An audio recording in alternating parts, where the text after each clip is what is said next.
주님께서 여러분과 함께 또한 사제경과 함께 마테오가 전한 거룩한 복음입니다. 주님 영광 받으소서. 그때 요한이 그리스도께서 하신 일을 감옥에서 전해 듣고 제자들을 보내어 오실 분이 선생님이십니까? 아니면 저희가 다른 분을 기다려야 합니까? 하고 물었다. 예수님께서 그들에게 대답하셨다. 요한에게 가서 너희가 보고 듣는 것을 전하여라. 눈먼 이들이 보고 다리 저는 이들이 제대로 걸으며 나병 환자들이 깨끗해지고 귀먹은 이들이 들으며 죽은 이들이 되살아나고 가난한 이들이 복음을 듣는다. 나에게 의심을 품지 않는 이는 행복하다. 그들이 떠나가자 예수님께서 요한을 두고 군중에게 말씀하기 시작하셨다. 너희는 무엇을 구경하러 광야에 나갔더냐? 바람에 흔들리는 갈대냐? 아니라면 무엇을 보러 나갔더냐? 고운 옷을 입은 사람이냐? 고운 옷을 걸친 자들은 왕궁에 있다. 아니라면 무엇을 보러 나갔더냐? 예언자냐? 그렇다. 내가 너희에게 말한다. 예언자보다 더 중요한 인물이다. 그는 성경에 이렇게 기록되어 있는 사람이다. 보라, 내가 내 앞에 나의 사자를 보낸다. 그가 내 앞에서 너의 길을 닦아 놓으리라. 내가 진실로 너희에게 말한다. 여자에게서 태어난 이들 가운데 세례자 요한보다 더 큰 인물은 나오지 않았다. 그러나 하늘나라에서는 가장 작은 이라도 그보다 더 크다. 주님의 말씀입니다. 그리스도님 참여합니다.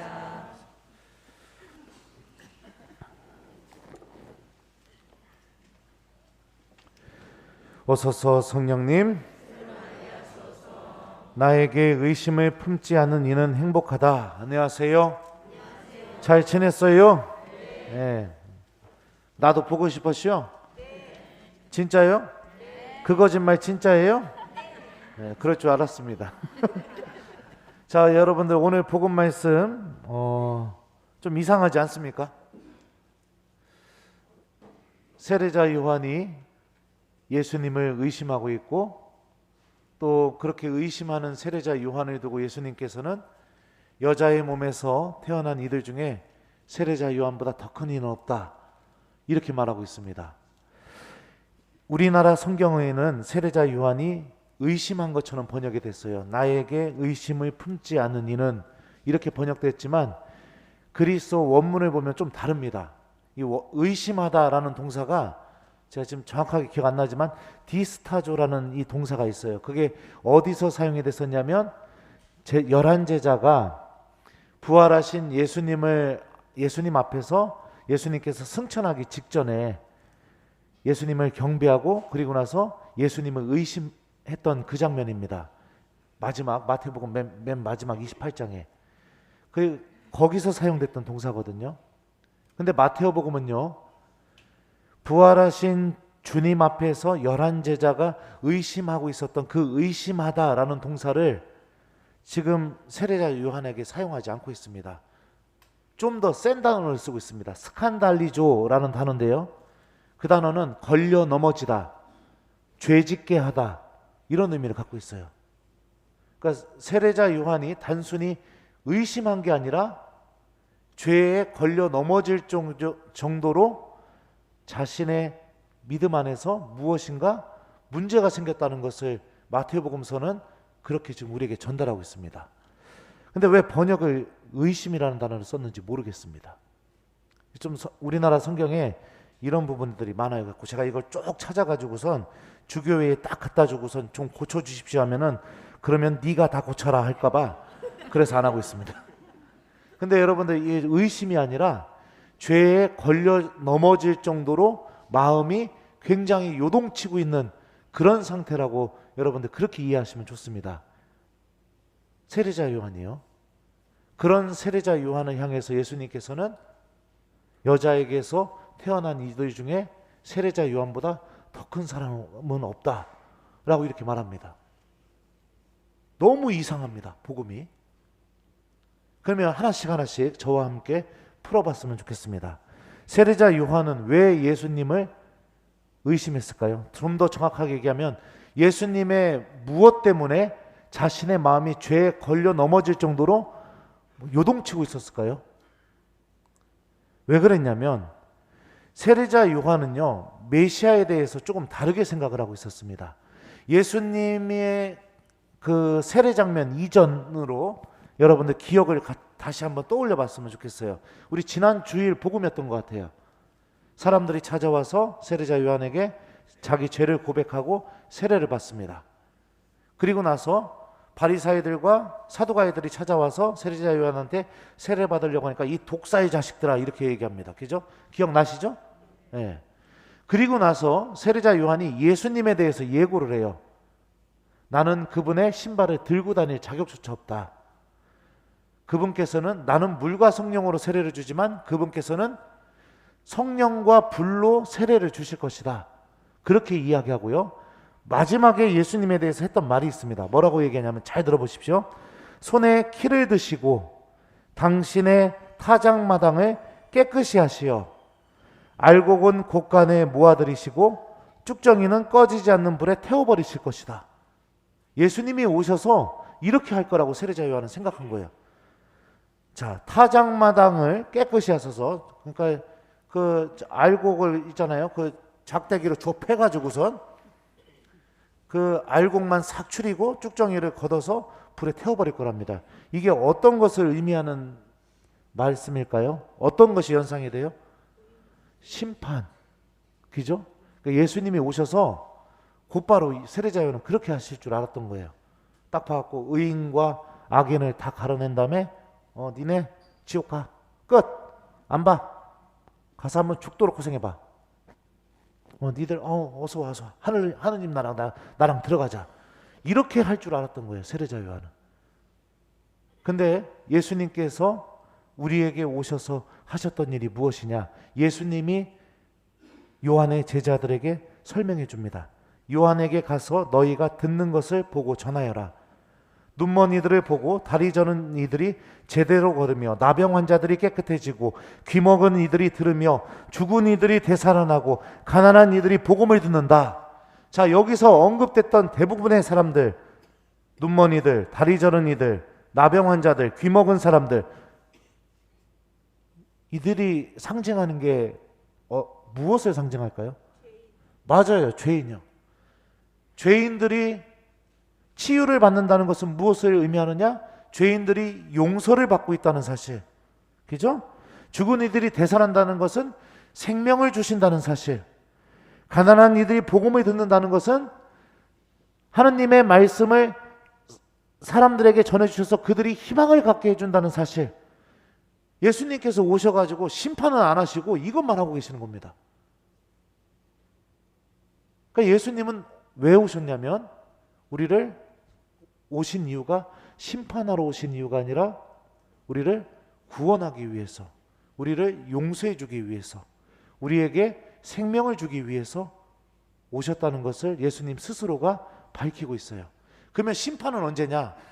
우리가 그렇게 구원으로 다 초대돼서 예수님 안에서 새롭게 태어난 다음에 그분의 말씀을 실천함을 통해서 마지막 날에, 세상 마지막 날에, 마태복음은 또 심판에 대해서 얘기하죠. 양과 염소를 갈라서, 그죠?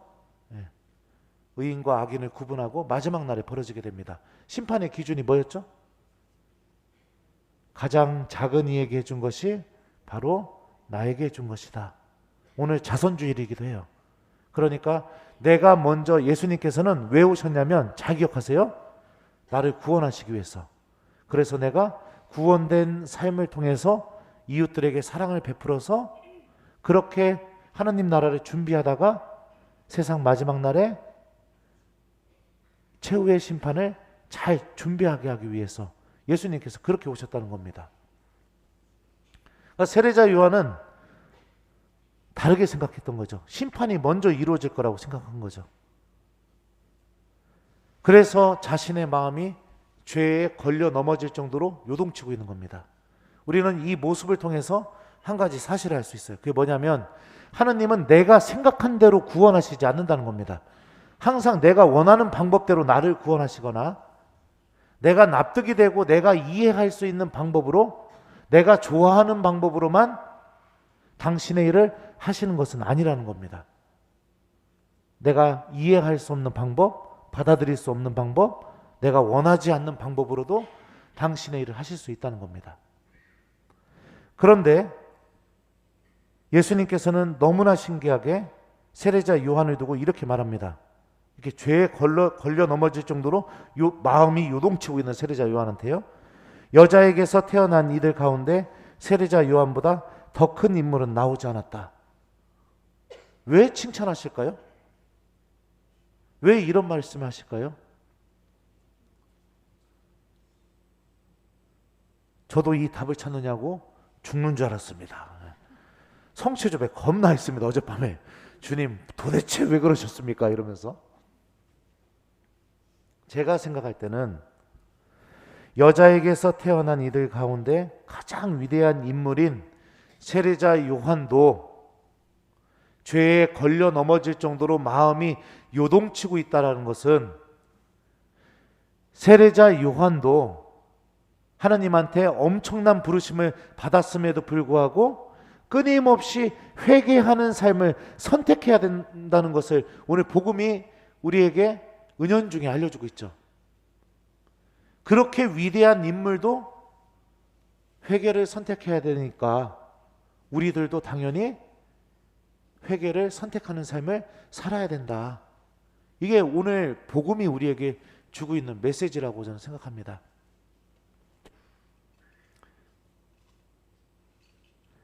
신앙생활 안에서요, 여러분들, 회개하는 법이 사라지게 되면, 다시 말하면 내가 하느님께 용서를 청하고 하느님께 다시 내 마음을 돌리고 생각을 돌려서 되돌아가는 그 삶의 그 결심, 이 회개가 내 신앙생활 안에서 사라지게 되면 여러분들 그 누구보다도 가장 불행한 삶을 살게 되어 있습니다.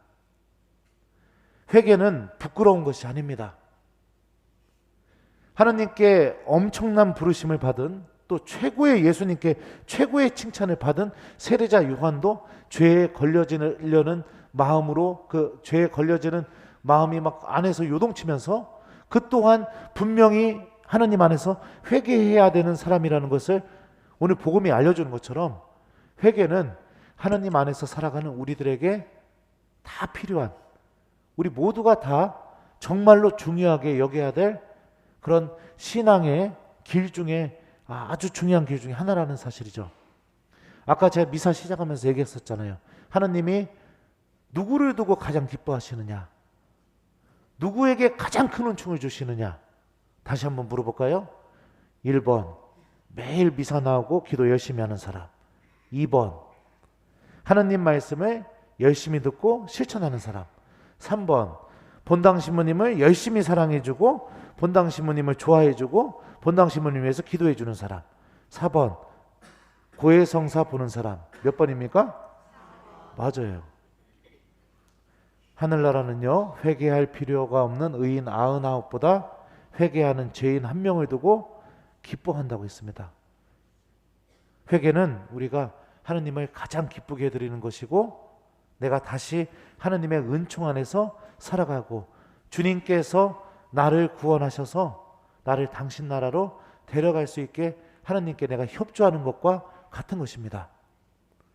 성경에서 나오는 인물들을 생각해 보십시오. 여러분들, 세례자 요한뿐만이 아닙니다. 다윗도 바세바를 범하고 어떻게 했습니까? 주님께 내가 주님께 죄를 지었소 라고 회개했었습니다. 바오로 사도는 어땠을까요? 하느님을 엄청나게 사랑했죠. 하느님을 열렬히 사랑해가지고 그리스도인들을 박해하고 그랬었습니다. 그런데 그가 어떻게 됩니까? 회개했죠. 말에서 떨어지면서 예수님을 만나면서 내가 잘못 생각했구나, 내가 생각한 것과 하느님이 원하시는 게 다르구나, 이거를 깨닫게 된 거죠. 그리고 나서 회개해서 어떻게 됩니까? 이방인의 사도로 새롭게 변화가 됩니다. 베드로는 어땠습니까? 예수님의 첫 번째 제자였지만 배반하고, 그죠? 다시 예수님께 돌아와서 사랑한다고 고백함으로 인해서 교회의 반석으로 다시 태어나게 되었습니다. 그러니까 우리가 회개하는 것은 부끄러운 일이 아닌 겁니다. 고해 성사를 보고 주님께 되돌아가는 것은 수치스러운 일이 아닌 겁니다. 베드로에게, 바오로에게, 세례자 요한에게, 다윗에게 일어났던 그 새로운 변화, 새로운 은총이 내 안에서도 똑같이 시작될 수 있게 내가 그 하나님의 은총을 용기 있게 선택하는 것과 같다고 볼 수 있는 것이죠. 오늘 일독서를 말씀을 볼까요? 일독서에서도 하나님께서 이사야 예언자를 통해서 이렇게 말씀하십니다. 그분께서 오시어 너희를 구원하신다. 어떻게 구원하시느냐? 그때 눈먼 이들이 눈이 열리고 귀먹은 이들은 귀가 열리리라. 그때 다리 저는 이는 사슴처럼 뛰고 말 못하는 이는 환성을 터뜨리리라. 눈이 보이지 않는 거, 귀가 들리지 않는 거, 다리를 저는 거, 말을 못하는 거, 내 힘으로는 해결할 수 없는 장애들을 의미합니다. 주님께서는 나에게 오셔서 내가 안에 갖고 있는 모든 영적인 장애들을 다 풀어주시고 내가 하느님 안에서 온전하게 당신만을 바라보고 당신의 말씀을 듣고 당신께로 뛰어가고 당신의 말씀을 전하는 그런 사람으로 우리들을 완전히 새롭게 변화시켜 주실 것입니다. 그러니까 우리 교우 여러분들 중요한 식별 기준을 오늘 말씀이 하나 얘기해 주고 있는 거예요. 내가 회개하는 것에 인색하다.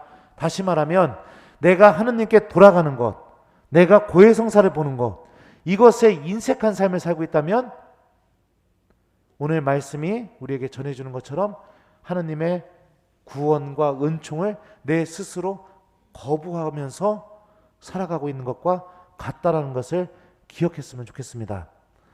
오늘 이 독서 말씀 들어보죠. 야고보 사도는 주님의 재림 때까지 우리에게 참고 기다리라고 합니다. 땅에 소출을 거두는 농부가 인내하는 것처럼 우리들도 인내하면서 기다리라고 합니다. 그러면서 인내하면서 기다리는 방법, 하느님 나라를 기다릴 때까지 우리가 어떻게 기다려야 되는지 그 방법에 대해서 다음과 같이 말합니다. 형제 여러분, 서로 원망하지 마십시오. 그래야 심판받지 않습니다. 보십시오. 심판자께서 문 앞에 서 계십니다. 하느님 나라가 올 때까지, 예수님의 재림이 올 때까지 우리가 인내하면서 기다리는 방법이 무엇이냐? 서로 원망하지 않는 것. 이것도 원문을 직역하면 이렇게 번역이 됩니다. 서로 투덜거리지 마십시오. 서로 불평하지 마십시오. 이렇게도 번역이 돼요. 그러니까 투덜거리지 않고 불평하지 않고 원망하지 않는 것, 비난하지 않는 것. 이게 예수님의 재림 때까지 우리가 참고 인내하면서 기다리는 방법이라고 알려주고 있어요. 여러분들 투덜거리는 거, 불평하는 거, 비난하는 거, 원망하는 거, 이거 쫓아가면 어떻게 됩니까? 요즘 TV 보면은 막 정치인들 보면서 막 투덜거리고 비난하고 원망하고 이런 마음들 생기지 않아요? 저는 정치 얘기하는 거 별로 안 좋아합니다. 그런 마음을 쫓아가게 되면 결국에는 내 안에 어떤 마음이 아주 단단하게 생기냐면요, 나만 옳다, 내 생각만 옳다, 이런 마음이 우리 안에 아주 견고하게 생기게 됩니다. 그래서 내 입은 언제나 이웃을 향한 비난만 나가게 됩니다. 나만 옳기 때문에. 그리고 내 자신을 되돌아보고 성찰할 수 있는 능력을 완전히 잊어버리게 됩니다. 그러면은 나만 옳다는 생각이 내 안에 아주 견고하게 굳어지게 되면은 우리들의 영성 생활에 어떤 변화가 일어나게 될까요? 나는 너무 옳으니까 어떻게 됩니까? 회개하지 않습니다. 나는 너무 옳으니까 어떤 생각을 하느냐? 내가 맞고 하느님이 틀리다고 생각합니다. 나는 너무 옳으니까 하느님께서 제시하시는 길을 내가 절대로 따라갈 수가 없다고 생각합니다. 안 해. 안 믿어. 기도 안 해. 예. 이런 하느님 필요 없어. 이런 생각들이 내 안에 생기게 되거든요.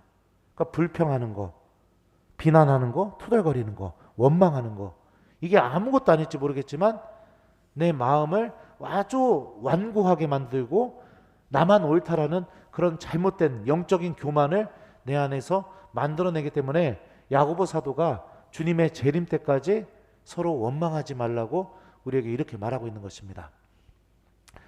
자, 그러니 이 모습을요 우리가 어디서 볼 수 있냐면 요한복음 6장에서도 볼 수 있습니다. 예수님이 생명의 빵에 대해서 막 계시하시니까 사람들이 뭐라고 하죠? 사람들도 아닙니다. 예수님의 제자들이었습니다. 제가 한번 읽어줄게요. 제자들 가운데 많은 사람이 예수님께서 말씀하시는 것을 듣고 말하였다. 이 말씀은 듣기가 너무 거북하다. 누가 듣고 있을 수 있겠는가? 예수님께서는 당신의 제자들이 당신의 말씀을 두고 투덜거리는 것을 속으로 하시고 그들에게 이르셨다. 너희도 나를 그 다음 부분에요. 좀 중략하고요. 요한복음서 저자가 이렇게 표현합니다. 이 일이 일어난 뒤로 제자들 가운데 많은 사람이 되돌아가고 더 이상 예수님과 함께 다니지 않았다. 그죠? 투덜거리는 마음, 원망하는 마음, 불평하는 마음, 그 마음이 우리 안에서 어떤 일을 일으키는지 요한복음에서도 우리가 찾아볼 수 있죠. 자, 그러니까 여러분들 오늘 복음이 주는 메시지를 잘 기억하십시오. 아무리 하나님한테 엄청난 부르심을 받았다 하더라도 우리는 누구나 다 회개하면서 항상 하나님께 돌아가는 사람이 되어야 된다. 이게 첫 번째 메시지입니다. 그죠? 두 번째, 오늘 일독서가 알려주죠. 우리가 회개를 선택하게 되면 하나님께서 우리들의 모든 영적인 장애를 극복해 주시고 우리가 하나님 안에서 새로운 생명을 살 수 있게 도와준다. 이것이 하나님께서 우리에게 주시는 구원이다. 그 다음에 세 번째, 우리가 예수님의 재림 때까지 예수님을 기다리면서 정말로 중요하게 여겨야 될 것 중에 하나가 뭐냐면 불평하거나 불만하거나 누군가를 원망하는 삶을 좀 단식해야 된다. 그것을 단식하지 않으면 내 스스로가 하나님으로부터 떨어져 나가게 된다. 이 세 가지를 오늘 복음이 우리에게 오늘 말씀이 우리에게 말하고 있죠. 자, 그래서 숙제를 드립니다. 숙제는 뭐냐면요. 이번 일주일 동안 여러분들 투덜거림 금지, 불평 금지, 원망 금지. 아셨어요? 네, 특히 배우자에게 서로 투덜거리지 말라고 했으니까. 그죠? 네, 누군가를 원망하고 투덜거리고 불평하고 이걸 좀 금지했으면 좋겠습니다. 그러면서 내 자신을 좀 곰곰이 살펴보면서 우리들도 판공성사를 잘 준비해서 예수님께 회개하면서 되돌아가는 한 주간을 잘 보냈으면 좋겠어요. 아셨죠? 주님께서는 당신께 돌아오는 죄인 하나를 두고 가장 기뻐하신다고 했죠. 세례자 요한도 회개해야 한다면 당연히 우리들도 회개하는 삶을 살아야겠죠. 우리가 항상 하느님 안에 머물고 나의 생각이 하느님과 하느님의 말씀과 다르다 하더라도 항상 하느님의 말씀을 순수하게 받아들이면서 주님께서 인도하는 길을 잘 걸어나가는 우리 교우들이 되었으면 좋겠습니다. 요한에게 가서 너희가 보고 듣는 것을 전하여라. 아멘.